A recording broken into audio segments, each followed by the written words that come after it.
From this na pangit at makalumang sahig, to this.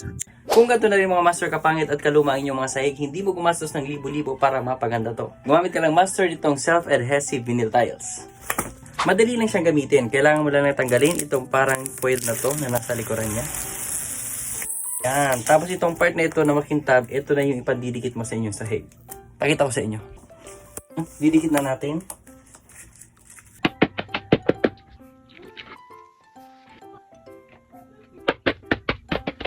Okay, ito na master. Tapos na tayo sa first batch ng ating vinyl tiles. Nangawit na ako kaya sa susunod ko na siya tatapusin.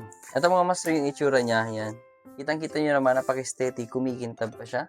Maganda sa kanya, malakas, madikit talaga siya. Waterproof na rin pala to. Kaya kahit na mabasa siya ng tubig, hindi mo siya kailangan problemahin. Matibay na rin siya mga master at insulated foam na rin ito. Kaya matagalan mo na rin ito magagamit. Kaya kung gusto nyo rin mga master na maging mas maporma pa ang inyong mga sahig, na hindi gumagastos ng pangmalakihan, subukan nyo rin to.